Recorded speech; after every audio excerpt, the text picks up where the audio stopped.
Hello, America. Welcome to the May release of the Freedom Economy Index. This is one of my favorite moments of the month for me to host. This is a poll, a survey unlike anything in the marketplace today. It's measuring sentiments, measuring trend lines that traditional journalism organizations, traditional pollsters are missing. We're actually capturing in real time the sentiments and the needs of America's Main Street economy, all of the great small businesses in America.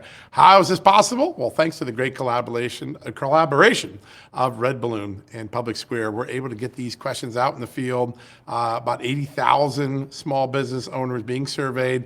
It's got some really amazing findings, and today we got some shockers. What are small businesses thinking about doing if they have to have another Biden presidency, a second term? What would they do if Donald Trump had a second term? And oh, by the way, how are they feeling right now about the economy? That is a pretty great discussion to start off with. Let me bring in my two amazing guests who are going to be my co-pilots for the next 20 minutes or so. Andrew Krapachetes is the CEO of Red Balloon, one of the most important new entrants in the job market. They help people find amazing jobs in the freedom economy, not maybe the woke economy. That's pretty exciting. And of course, Michael Seifert, CEO of PublicSquare, which I call Amazon for conservatives. I'm so excited. I use it often, and so many of my friends do now. You guys have revolutionized the economy in a very short time. Welcome, gentlemen, again. Thanks for having us. Good to see you. Good to have you guys. Oh my God, I could not stop reading this survey deck last night. There are so many amazing things. And one of them that caught my attention right off the bat, because I'm starting to hear this term. Every time I bring someone on my show now, I'm starting to hear the dreaded word stagflation, the S word. Michael, let me start with you. There is a very serious concern on Main Street America that stagflation has arrived, the Jimmy Carter style stagflation, compliments of Joe Biden. Tell us what you found. Well, we certainly believe that stagflation is an impending risk, given the responses that were overwhelming in this recent survey. As a reminder, obviously, stagflation is where high inflation persists while the economy sort of stalls. So growth actually takes a reverse. Not only do you have the pain of inflation that affects everything from a business's ability to actually conduct their business and sell their products and source their products, you also have the consumer burden.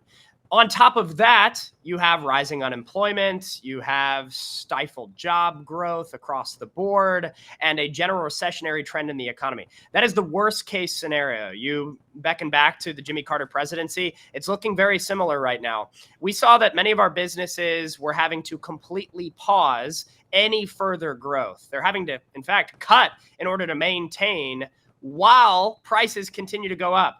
That's the worst case scenario. And if you're a small business owner that's trying your best to not pass that pain on to your consumers, which we find reflected in our business community, it makes your life as a business owner nearly impossible.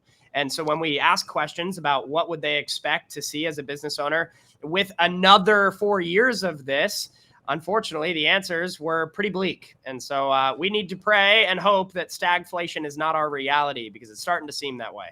Yeah, a lot of economists issuing that warning. You saw Jamie Dimon, too, just warning that this is not going to be a soft landing to the Biden economy. That happened since the last time we got together. There is a lot of concern. Andrew, I want to talk about something that I've always found to be a leading edge indicator of trouble on the horizon. When small businesses suddenly are lacking cash flow, they start to have to do some pretty tough things. A shocking finding here: how many businesses are slowing down paying their bills because they simply don't have the cash for them? Yeah, what we found in this survey is that 4 in 10 businesses today are basically paying their bills late because they simply don't have the cash flow to be able to keep up with the cost of input, the cost of labor, the cost of everything else that's going on. And when you're starting to do that, when you're starting to get behind, not only is that really hard for your vendors, not only that hard for your businesses, it's hard for your mindset when you feel like I can't win because I'm constantly behind the 8 ball as a small business. And we've seen this in previous surveys where these small businesses said the mental drain of the Biden economy and the headwinds that are being produced for small businesses today is overwhelming. And when they feel like they're swimming upstream constantly, it's hard to feel optimistic about your business. It's hard to think innovative thoughts or, hey, what if we tried something new? You're just trying to hunker down and survive. And so 4 in 10 businesses today are saying, look, I'm paying my bills late because I simply don't have the cash flow to keep up. And you constantly feel behind in your business and you start to feel behind in your life. And that is a very bad sign for our economy, because what's made America great for so many years is this optimism. I can do it. I'm going to make it. And unfortunately, this economy is giving a mindset to the employers that they can't make it and they're behind. And this 8 ball is looking pretty looming to them as they're sitting behind it pretty squarely right now. So, yeah, 4 in 10 businesses paying their bills late because they don't have the cash flow. And John, I'd add one more thing to that. This Please. is actually reflective of a Bloomberg survey that Yep. was released last month that found that 4 in 10 businesses weren't able to pay rent last month. And so you're seeing this across the economy. And it's very concerning, as Andrew mentioned, because if your cash flows are not coming in at a greater capacity because you're having to cut just to maintain, let alone to grow, where is the future cash coming from to be able to pay down these bills? So when you have businesses, and multiple of our businesses actually quoted this, they said, I've had to rely on debt to survive. That's a rough spot, especially when folks like Jamie Dimon are saying there's not a soft landing that sort of relieves that debt pressure. And with the interest rates looking like they're going to, at the minimum, stay flat, let alone potentially even rise further, the ability to borrow is going to only become more intense. And we see that reflected in many of our business owners' comments. There's some really amazing quotes that caught my attention as I was reading through this last night. I had to put money in the company because accounts aren't paying, meaning downstream from small business, customers aren't paying. That one caught my attention. You mentioned high rent. One owner said, I'm not in trouble yet, but high rent starts in July. Sales have started to decline. You literally, in the actual words of these incredible business owners, you start to hear the panic, the concern. They can see what's over the horizon, and no amount of spin by the Biden White House is going to take those realities away. It's really pretty shocking. Andrew, I want to start with something that I think most people don't understand. Obviously, when we go to the grocery store and we fill up the cart, we found the pain of inflation. When we go to the gas pump, when we got our new utility bill, or when we got our new rental bills, we feel it. But small business owners feel that same inflationary pain in a very specific way. This is the first survey I thought that really dug into it. Where is inflation hurting most when you're on Main Street America and running a small business? Yeah. So we asked our businesses, where is it hurting the most? And it's interesting because I was reading something on Zero Hedge just last week, and they were saying, part of what they're doing when they're looking at this inflation number coming out of the Biden administration is they start to manipulate what's in there. If you remove coffee that's been up 87% over the last year, well, then the number doesn't quite look so bad. And so remember, inflation, they use a basket of goods. And I know it sounds funny, but a basket of goods, they kind of say, what are the things that are an indicator of price increase, but they don't use all things. And so they can kind of pick and choose what they end up putting in there. But when we ask our businesses, then all of a sudden you don't have any of that manipulation coming out of the Biden administration. This is what they're feeling right now. And so food costs up 80%. Which obviously that's a pretty mainstay for every human being, is to be able to eat. And so if food is up, you're feeling behind the 8 ball on that. Gas prices, obviously, if you can't get anywhere, and you can run the math on that, right? You go to the gas station today, you fill up your car, and you're like, man, how can it cost this much today? Dining out, obviously connected with food, utilities, housing, auto insurance, travel, health insurance, and clothing. You kind of see this waterfall of prices, but they're feeling it really acutely right now. And these are day-to-day things, right? These are not luxury goods. These are not vacations. These are not things that are out of the ordinary. This is stuff they're just trying to feed their family and survive. And so, unfortunately, again, I think these are all hits on the optimism of these businesses. And we all know when you're in a small business, if you don't have optimism, if you don't believe you can win, it's really, really hard. And so this is where they're getting hit right now. It's pretty extraordinary. And obviously, anytime a business gets hit with an increased expense like food, gas, or other things, it ultimately gets pushed down to the consumer. So everything happening in Main Street is eventually getting down to the consumer base of these companies. It's so important. You talked about optimism. I was struck by one number on this, Michael. The number of companies, I think like 60 or 70% said, I expect interest rates to stay where they are or go up, as opposed to the anticipation we all had a few months ago that maybe interest rates would start easing. That affects a lot of long-term planning. If your mindset is, I don't think interest rates and borrowing is going to get any cheaper. Tell us what you found. Yeah, our survey, John, found that 33% said that they suspect the Federal Reserve will keep rates as they are.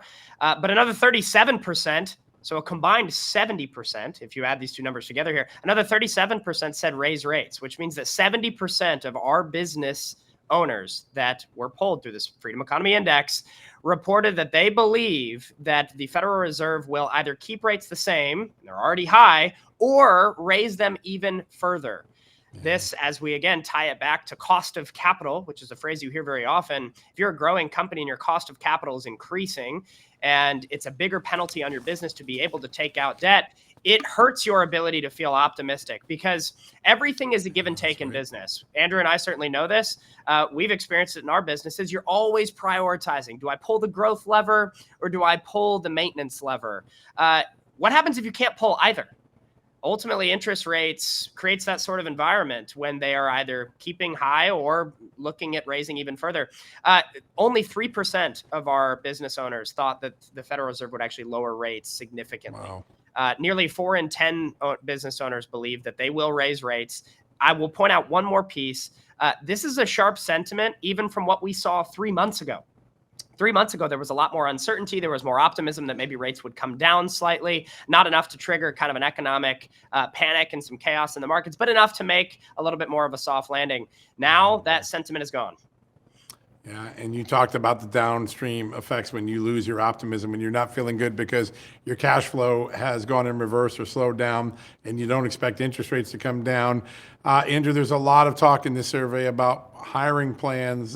Looks like people are keeping their belts pretty tight. What'd you find out on that? Yeah, we found out that vast majority of our businesses are saying, look, we're not going to necessarily cut staff, but we are not going to be hiring for growth anymore. Right now, we're in a hunker down mode. And what I appreciate about this is these small businesses, these are the lifeblood of America. And they're saying, look, I'm going to try and do my best to hold on to the employees that I have right now. I'm going to have their back. They've had my back in the past. I want to be loyal to the employees that I have, but I can't add more. I simply can't take that growth lever, right? And and I hate to just keep jumping up and down on this optimism thing, but if you're a business and you're like, okay, what are the things that we could cut? Well, they don't have extras. Like if your main costs are food and utilities, those are up. Well, you can't cut food and utilities. You kind of need those things. So they're just saying, look, we're going to support the employees that we have, but we're not going to be hiring for growth right now. And unfortunately, and as you can see, that's actually kind of the highest that we've seen in this survey so far. This is a clear picture of hunkering down, hoping that in November we're going to get a better result for our presidency and hopefully see the economy change directions. You set me up perfectly because I wanted to move into the election. We're only 6 months from one of the most consequential elections of our lifetime. Some fascinating findings about what Main Street America small businesses are thinking about the two major party candidates. Let's start with Joe Biden. I think you guys have an incredible word cloud that captured the words that most commonly came up when people thought, if I have another 4 years of Joe Biden, oh my gosh, Michael, these are kind of scary words. Cut, close, yeah, downsize. And these words, they stand out on the screen here as a stark reminder of the pain that our business owners are currently going through. And they actually quantified that. So 22% of our business respondents said that their business definitely would not survive a second Biden administration. And another 26.2% said that their business probably would not survive. So you have a combined nearly 50% of businesses that say that another 4 years of Biden would most likely destroy their business's viability as they move forward. We saw this reflected in a few quotes as well. A lot of folks are saying that they're actually trying to sell now. Before they take the chance on another Biden administration. Many folks are saying I would have to lay off all workers and transition to a self-employed business. Folks are saying elimination of lower performing business units, decrease staffing by 50%. Other folks, and this is a sad one because it compounds on the issue, we could stay open, but we're going to have to raise prices. The last thing we want to do, but inflation is higher than reported, which is a big note here. The Biden administration is trying to claim through means of gaslighting that we're just imagining this pain. We're not actually feeling it. Bidenomics are strong. All of these words here should serve as a reminder, a very sober reminder, that what is happening at the White House and what's happening from their consultants on K Street is not indicative of what's happening on Main Street. And I hope that's one of the big takeaways that everyone leaves with as they're watching this live here.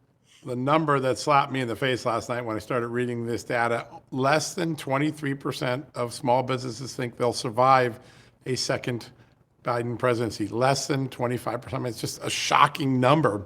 And it does tell you that the pessimism is much high, and it matches sort of what I think American voters are also thinking about. I want to turn to the flip side. When we were all in high school or college, we probably had to read the book Waiting for Godot, that constant anticipation. There seems to be a big waiting for Trump factor. Give us the flip side on this, Andrew, about what people said about a Trump 2.0 presidency. Yeah, we asked our businesses, hey, what would you want to see Trump once he gets into office? What do you want him to do first, right? And these businesses are feeling the pain of the current administration. And it's interesting that the border continues to be the top topic. 90% of them said, look, deal with the border. They see this as an invasion of our country, which I think it is. And they see our safety as even more important than the economy. The next thing down, we want to see that the government actually starts to cut their spending, because as much as the Fed talks about using interest rates to manipulate inflation and try and deal with stuff, we all know when the government is trillions of dollars is just printing money to try and keep up with their largesse, that you are going to have inflation no matter what the Fed does. And that's what's going to drive stagflation in any economy. So those are the top two issues. Obviously, there's some other ones they want to see, rooting out the deep state, and dealing with a lot of other things in government today. But first, they want to see that border lockdown. They'd love to see the war in Ukraine stop, and they'd love to see the government actually live within its means, which is going to require the government removing a lot of people. That's going to be some short-term pain for the economy, because you're going to have people out on the job market. But I think it is a pain that we have to have. We cannot continue to sustain this level of debt and budget over bloat in the U.S. government today. Yeah, that's really a very noticeable sentiment. And those who have to meet a bottom line every month know that we can't sustain what we're not meeting on the bottom line here in Washington. We're just spending like reckless sailors. There's a new character that shows up in this poll, new political character, Mike Johnson. We haven't talked much about him in our last few gatherings, but I was shocked by the very strong sentiments of, I'm measuring this right, I think 55% rated him as poor or highly disappointed. Only 2.4% thought he was doing an excellent job. New speaker, 6 months on the job. Seems like Main Street has soured on him pretty quickly. What do you guys think? I want to throw that at both of you, because this is a surprise in terms of how quickly Mike Johnson's speakership has become a political liability. Yeah, I can start by just sharing that it's quite the fall from grace. I think this was doomed from the start when Speaker Johnson's first priority that he announced when taking the speaker's helm was to cement the support for foreign aid. I think it was a slap in the face to Main Street, frankly. I was highly disappointed as someone that's trying to grow a business that I believe is vital to the national interest. For that to be the top priority, that we continue to fund foreign wars, it's incredibly disappointing. You see that reflected in these polls here with our business owners. I think another piece is the priorities that we just showed on our last slide related to the hopes for a Trump second term. Those hopes aren't just reflective of the business owners' political desires for a Trump presidency. They're also reflected in the business owners' hopes across all of government. The border is the number one issue. And when it feels like Speaker Johnson has not prioritized that to the degree that he needs to, and has continued to pass through government spending that's egregious, frankly, it's like the priorities are completely out of whack with what actual Americans genuinely care about. We want a secure border so that we can stop diluting our company and our country. And we want to ensure that the government spending stops so that we don't add insult to injury with the economic pain we're experiencing. Speaker Johnson is doing neither of those things. And so I think that we need to listen to our business owners, because I believe that they're a bellwether of what tens of millions of other Americans are feeling right now. Yeah, absolutely. Andrew, what do you think? Well, absolutely. And you see what, obviously his support of Ukraine over our border, of their border over our border, of sending money there instead of supporting America and getting our government spending under control. I mean, the reality is that, he was put in and we ousted the last speaker so that we could deal with some of these things. But if you run down those priorities that our small businesses want to see out of the Trump administration immediately when he gets into office, Mike Johnson has just gone the opposite direction of all of them. And so it really feels like a betrayal when you see this kind of fall from grace in such a small amount of time. A lot of these businesses are like, okay, here's a Christian man who's coming in. We feel optimistic that he's going to do something different. You look at the fourth priority that we wanted to see out of the Trump administration is get rid of the deep state. And the reality is that, he basically said, no, we think that the FBI and the CIA and all of them, they're doing fine. We saw a betrayal. And I think that's what these Gave businesses him a new are feeling headquarters like. at the FBI. Yeah. That's right. And yeah, it feels like, okay, we got one of our guys in there and then they're instantly betrayed. I had one business owner say, it feels like no matter who I vote for, the government keeps getting into office. Yeah. No, it's pretty. I think what they're feeling with Mike. Pretty powerful sentiments, and very quickly, how quickly small business owners were able to create a bottom line assessment of Mike Johnson's speakership, something to keep a very close eye on. All right, we began the conversation with the dreaded S word, stagflation, which we really haven't talked about since the Carter years. As we all know, the Carter years gave rise to a large recession that Ronald Reagan had to pull the nose of the plane out of, and he did. I want to finish the conversation with the R word because there were some pretty stark findings about Main Street's belief that we might be headed to a big or minor recession. Michael, were you surprised how many people are thinking the recession's right around the corner? I was, in fact, I was hoping that over the past few months we would start to see the recessionary predictions sort of squashed a little bit. That would be the hope. Because you would think that the Biden administration would be trying to do everything they possibly can to, in an election year, ease the concerns of a possible recession on the horizon. But they're not. They're making the problem worse. And that's indicative of, again, their poor economic policy was reflected in our results as well. 68% of our businesses this month said that they believe we are headed to a major recession. Another 9%, almost 10%, showed that we are headed to a minor recession. So when you have a combined almost 80% of businesses believe that we're heading towards some sort of recession, and you're pairing this with the answers that they believe stagflation is on the horizon as well, and you pair that with the fact that nobody believes the interest rates are dropping, it is the loudest of alarm bells you could possibly imagine going off right now. And it's going to be very interesting if you tie all these pieces together, how that's actually reflected in the election this fall. My hope in this and my encouragement, because I know we've shared some bleak numbers today, my encouragement is that all the frustration you feel, whether you're a consumer or a business owner, all of the impending sort of concern you've felt around where our country is going, please turn that into action.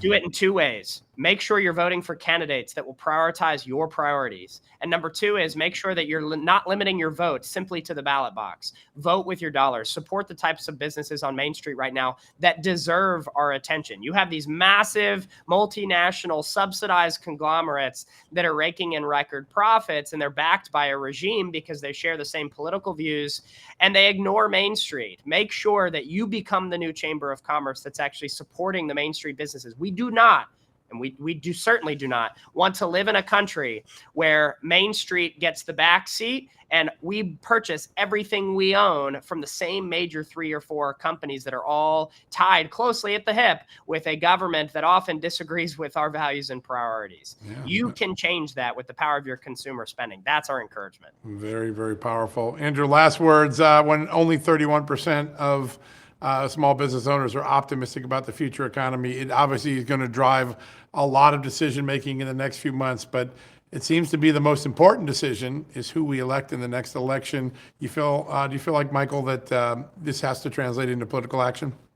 It has to translate into political action, and I'm with Michael. Like, we can look at these bleak numbers, and our options are, sit on our couch, watch Fox News, and wring our hands, or do something about it. And America has been built on people doing something about it. And you can do lots of little things. You can support candidates. You can support your local businesses. Remember, if you know an entrepreneur in your life and they're struggling with all this, encourage them, right? Go bring them, a bottle of wine or something. Just say, hey, you are part of what is making America great today. It's small businesses that are fighting the good fight to keep this economy going. And so I would encourage you, be an encouragement to an entrepreneur or a small business in your life by spending with them, by just encouraging them, sending them a note to say, thank you for working so hard to keep this economy going. You would be surprised what an impact. I received tons of thank you notes at Red Balloon because we've got a lot of visibility in the marketplace. But the people on Main Street, they don't get those thanks. They're just going every day and trying to keep their business alive, support their customers and their employees. And you should encourage them. And if you do that, that's going to give them some of that optimism back. That's going to help them believe that they can win. And when you believe you can win, you have a higher likelihood of actually winning. That's such a great point. And we do need to encourage Main Street more than ever. We also should encourage everybody here to go check out the great products and capabilities of PublicSquare and Red Balloon. You guys are at the forefront of a whole new economy. You're revolutionizing the way people make choices from the workplace to the pocketbook. And gentlemen, this survey is just one big part of that revolution. I'm such a huge fan of the Freedom Economy Index, and I can't wait to see next month's findings. I'm already curious where things are going to go. But great to have you on today, Americans. Thank you for joining us. We'll be back in a month with some new findings. I'm sure we'll have a lot more to talk about. Until then, God bless you. Have a great day.